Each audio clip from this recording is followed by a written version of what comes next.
मला तुला एक इंटरेस्टिंग प्रश्न विचारायचा आहे, ते म्हणजे तू आधी जेव्हा हा खेळ खेळायला लागलीस आणि मग हळूहळू तुला यश मिळायला लागलं,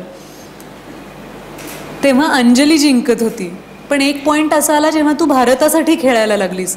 या दोन्हीमध्ये काही फरक होता का, की एक बक्षीस तू तुझ्यासाठी मिळवत होतीस आणि आता तू तुझ्या देशासाठी खेळत होतीस, आपल्या देशासाठी खेळत होतीस? या भावनेत काय फरक आहे?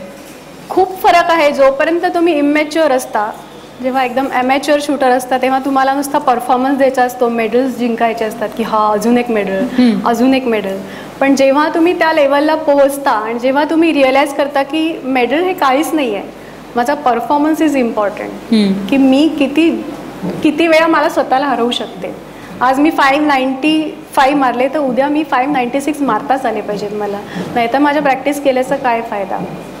म्हणजे तुमचा जो फोकस आहे तो तुमच्या परफॉर्मन्सवर येतो आणि एकदा तुम्ही लेनवर उभं राहिलात की मग तुम्हाला विसरायला होतं की तुम्ही जिंकण्यासाठी खेळताय, कोणासाठी खेळताय, कुठे खेळताय, काय खेळताय. The only focus is on performance. मग तुमचा परफॉर्मन्स चांगला झाला की ते ऑटोमॅटिकली मेडल तुमच्या कंट्रीला मिळतं. आणि मग एकदा तुम्ही रिप्रेझेंट करत राहिलात की मग असंच होतं की हां की, आणि ही भावना माझ्या मनात रुजली. ते होते कॉमनवेल्थ गेम्स, ज्याच्यात तुला 12 सुवर्ण पदकं मिळाली आणि 4 सिल्वर टोटल ती आहेत. पण जे 2002चे कॉमनवेल्थ गेम्स होते ते माझे एकूण 4 इव्हेंट्स असतात रायफल कॅटेगरीमध्ये मुलींचे.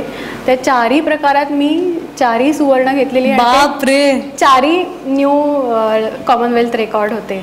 आणि तेव्हा मला ते कळलं की हां, मी जिंकणं माझ्यासाठी एक हॅबिट होऊन गेलेली, की हां जायचं ते जिंकायलाच जायचं. म्हणजे जिंकलं तरी मला असं काही वाटत नव्हतं, मी खूप एक्साईट होत नव्हती. पण कॉमनवेल्थ गेम्समध्ये मी जेव्हा जिंकले आणि जेव्हा मी पोडियमवर उभी राहिले आणि जेव्हा आपला फ्लॅग वर जात होता आणि आपलं राष्ट्रगीत वाजत होतं, तेव्हा मला ते कळलं की हां, मी ब्रिटिशांच्या राज्यात त्यांना हरवून मी उभी आहे आणि माझ्यासाठी सगळे उभे आहेत आणि माझ्या एकटीसाठी नॅशनल अँथम वाजतोय. किती छान. ही जी भावना, हे जेव्हा मला रिअलाईज झालं तेव्हा मी खूप रडले. हो, पोडियमवर की नाही, I have done something great, की ज्याच्यासाठी मला माझा अभिमान वाटला पाहिजे.